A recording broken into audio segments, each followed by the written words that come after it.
Hello friends, this is DSR with Morning News. First headlines. KCR మౌనం వెనుక మర్మం ఏంటి? కవిత లేఖ లీక్ దగ్గర నుంచి సస్పెన్షన్ వరకు స్పందించని బీఆర్ఎస్ చీఫ్ ఏమీ మాట్లాడకుండానే డైరెక్ట్ సస్పెన్షన్ వెయిట్. గులాబీ బాస్ మనసులో ఏముందోనన్న అయోమయంలో పార్టీ క్యాడర్ ముందే రియాక్ట్ అయి ఉంటే పరిస్థితి ఇంత దూరం వచ్చేది కాదన్న అభిప్రాయాలు. బిడ్డ మీద చర్యలు తీసుకునేలా తండ్రిపై సన్నిహితులే ఒత్తిడి తెచ్చారన్న వాదనలు. కవిత ప్రెస్ మీట్ టైంలో ఫామ్ హౌస్లో రౌండ్స్కు వెళ్ళిన కేసీఆర్. కవిత ఎపిసోడ్పై బీఆర్ఎస్ చీఫ్ అధినేత కేసీఆర్ ఇప్పటికీ స్పందించడం లేదు. ఆమె హరీష్ రావు, సంతోష్ రావు పేర్లు చెప్పి మరీ డోసు పెంచి తీవ్రమైన ఆరోపణలు చేసిన ఆయన మౌన సముద్రంలోనే ఉండిపోయారు. వాళ్ళ పేర్లు బయటపెట్టిన వెంటనే కవితను పార్టీ నుంచి సస్పెండ్ చేయడం పార్టీలోని ఓ వర్గం నేతలు గందరగోళానికి గురిచేస్తుందనే చర్చ జరుగుతుంది. అసలు కేసీఆర్ మనసులో ఏముందో తెలియక వాళ్ళంతా అయోమయంలో పడిపోతారన్న వాదనలు వినిపిస్తుంది. అసలు కేసీఆర్కు కవిత రాసిన లేఖ లీక్ అయినప్పటి నుండి ఆమె చేసిన వ్యాఖ్యలపై ఆనాడే ఆయన స్పందించుంటే బాగుండేదన్న అభిప్రాయాలు వ్యక్తమవుతున్నాయి. అప్పుడే కవితతో కేసీఆర్ మాట్లాడుంటే పరిస్థితి ఇంత దూరం వచ్చేది కాదన్న చర్చ నడుస్తుంది. కేసీఆర్ కాకపోయినా కనీసం కేటీఆర్ అయినా ముందే స్పందించి ఉండాల్సిందన్న అభిప్రాయాలు వినిపిస్తున్నాయి. కేటీఆర్ కూడా తన చెల్లితో రాఖీ కట్టించుకోకుండా పండుగ పూట దూరంగా బెంగళూరు వెళ్ళిపోవడంపై భిన్న అభిప్రాయాలు వ్యక్తమవుతున్నాయి. వరద బాధితులను ఆదుకుంటాం, ప్రతి కుటుంబానికి అండగా ఉంటాం, సీఎం రేవంత్ రెడ్డి చెప్తున్నారు. కామారెడ్డిలో వరద ప్రాంతాల్లో పర్యటన. వర్షాలు వరదల వల్ల చనిపోయిన వాళ్ళ కుటుంబాలకు 5 లక్షల పరిహారం, దెబ్బతిన్న పంటలకు నష్టపరిహారం, పొలాల్లో ఇసుక మేటలు తొలగింపుకు ప్రత్యేక నిధులు, ఇండ్లు కూలిపోయిన వాళ్లకు ఇందిరమ్మ ఇండ్లు కట్టిస్తామని హామీ. కలెక్టరేట్లో ఆఫీసర్లతో సీఎం రివ్యూ. రైతు వేదికల దగ్గరనే యూరియా పంపిణీ చేయండి, ముందుగానే రైతులకు టోకెన్లు ఇస్తే ఎలాంటి గొడవలు ఉండవు, శాశ్వత రిపేర్లకు ప్రతిపాదనలు రూపొందించాలని ఆదేశాలు. వరదల వల్ల నష్టపోయిన ప్రతి కుటుంబాన్ని ఆదుకుంటామని సీఎం రేవంత్ రెడ్డి హామీ ఇచ్చారు. వరద బాధితులందరికీ ప్రభుత్వం అండగా ఉంటుందని భరోసా ఇచ్చారు. ఇటీవల కురిసిన భారీ వర్షాలు, వరదల వల్ల పెద్ద ఎత్తున నష్టం జరిగి కామారెడ్డి జిల్లాలో గురువారం సీఎం రేవంత్ రెడ్డి పర్యటించారు. ఈ సందర్భంగా వరద బాధితులతో మాట్లాడారు. కామారెడ్డిలో గత 100 ఏళ్లలో పడినంత వాన ఈసారి పడింది, పంటలు దెబ్బతిన్నాయి, స్కూల్ పిల్లల బుక్స్ బ్యాగులు వరదలో కొట్టుకపోయినాయి, చెరువులు కుంటలు రోడ్లు తెగినాయి, పంట భూముల్లో ఇసుక మేటలు వేసినాయి. గతంలో ఎన్నడూ జరగనంత నష్టం జరిగి నష్టపోయిన ప్రతి కుటుంబాన్ని ఆదుకుంటామని సీఎం రేవంత్ రెడ్డి హామీ ఇచ్చారు.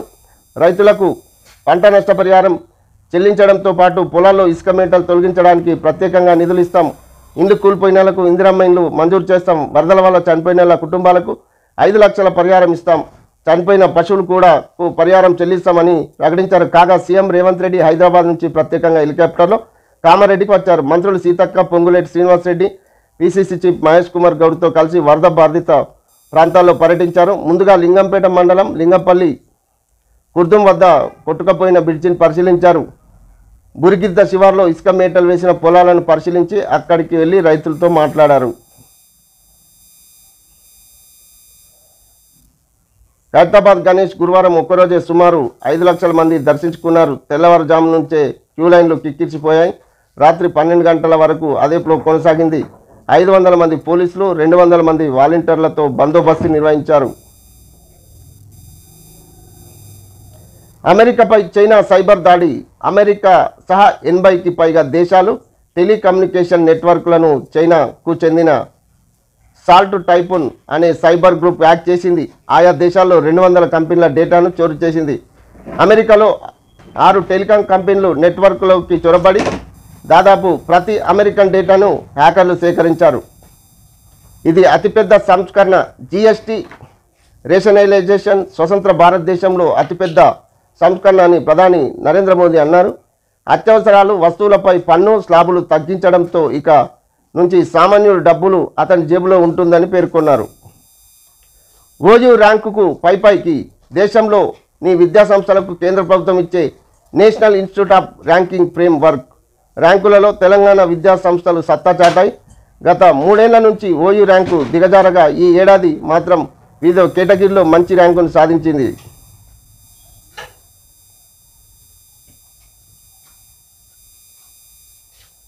జీఎస్టీ సంస్కరణల భారం కంపెనీలక ప్రజలక?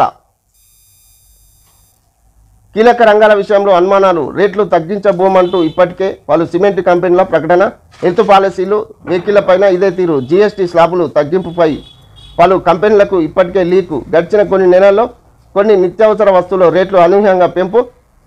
వినియోగదారులకు లాభం రాగా ప్రభుత్వ ఖజానాకు చేరక అంతా కంపెనీలకే మినహాయింపులు, ప్రయోజనాలు ప్రజలకు ఎలా దక్కేలా చర్యలు తీసుకోవాలని కేంద్రానికి రాష్ట్రాల విజ్ఞప్తి.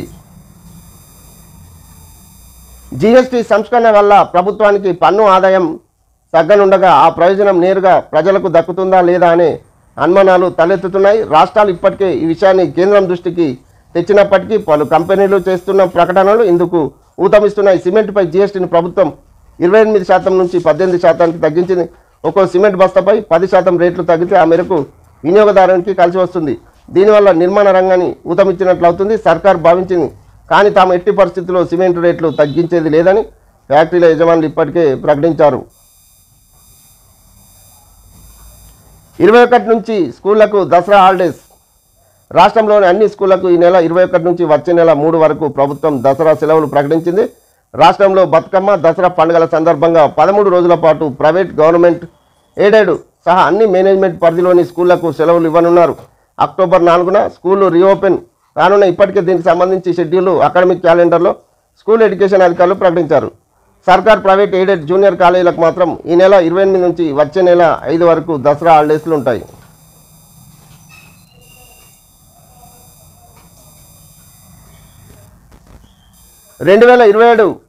డిసెంబర్ 9 నాటికి ఎస్ఎల్బీసీ కంప్లీట్ కావాలి. ప్రాజెక్టు పనులు ఒక్కో రోజు కూడా ఆలస్యం కావద్దు. సీఎం రేవంత్ రెడ్డి 3 నెలలకు ఒకసారి ప్లానింగ్ సిద్ధం చేసుకోవాలని ఆదేశం. మంత్రి ఉత్తమ్తో కలిసి ఉన్నత స్థాయి సమీక్ష.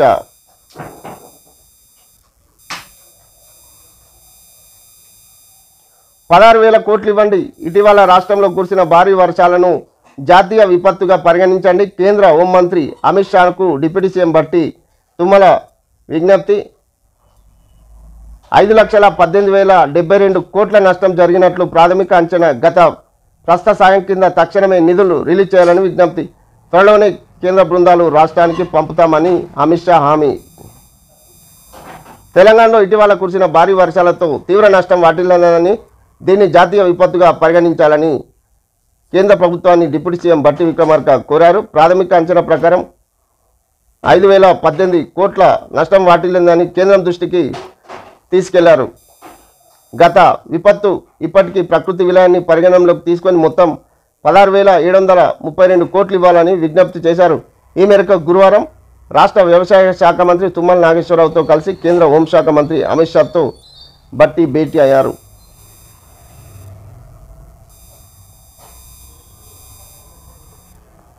టారిఫ్లు తగ్గిస్తే అమెరికాలోని సంక్షేమం. ఉక్రెయిన్తో శాంతి కోసమే ఇండియాపై సుంకాలు. యుఎస్ సుప్రీంకోర్టుకు ట్రంప్ సర్కార్ వివరణ. రష్యా నుంచి ఆయిల్ కొనటం యుద్ధానికి ఇండియా పరోక్షంగా సహకరిస్తుంది. వద్దని చెప్పినా వినిపించుకోవడం లేదని అఫిడవిట్. ఏడాది కింద అమెరికా డెడ్ కంట్రీ, ఇప్పుడు రిచ్ కంట్రీ అని వెల్లడి. చెట్ల నరికివేత వల్లే వరదలు. ఇది చాలా తీవ్రమైన అంశం. సుప్రీంకోర్టు. పర్యావరణ పరిరక్షణ, డెవలప్మెంట్ బ్యాలెన్స్గా ఉండాలని సూచన. ఉత్తరాదిలో విపత్తు అంశాలపై విచారణ. కేంద్రం ఉత్తరాఖండ్, హిమాచల్, పంజాబ్, జమ్మూ కాశ్మీర్ల ప్రభుత్వాలకు నోటీసులు. స్టేట్ బెస్ట్ టీచర్స్ 120 మంది అవార్డులు ప్రకటించిన విద్యాశాఖ. నేడు శిల్పారామంలో టీచర్ డే వేడుకలు. హాజరు కానున్న సీఎం రేవంత్ రెడ్డి, మంత్రులు. రాష్ట్ర స్థాయి ఉత్తమ ఉపాధ్యాయ అవార్డులను సర్కార్ ప్రకటించింది. 24-25 ఏడాదికి గాను 120 మందిని ఎంపిక చేసింది. ఈ మేరకు విద్యాశాఖ సెక్రటరీ యోగితా రాణా ఉత్తర్వులు జారీ చేశారు. వీళ్ళందరికీ శుక్రవారం మాదాపూర్లో శిల్పారామంలో జరిగే టీచర్స్ డే వేడుకల్లో సీఎం రేవంత్ రెడ్డి అవార్డులు అందించనున్నారు. స్కూల్ ఎడ్యుకేషన్ పరిధిలో మొత్తం 49 మందిని ఎంపిక చేయగా యూనివర్సిటీలు, అనుబంధ కాలేజీలకు చెందిన 56 మందికి, ఇంటర్మీడియట్ విద్యా విభాగంలో 11 మంది, సాంకేతిక విద్యాశాఖ నుంచి 4 ఎంపిక చేసినట్లు వేర్వేరు జీవోలు రిలీజ్ చేశారు. స్కూల్ ఎడ్యుకేషన్ పరిధిలో మొత్తం 161 మంది టీచర్లు ప్రతిపాదన రాగా వారిలో 49 మందిని ఎంపిక చేశారు.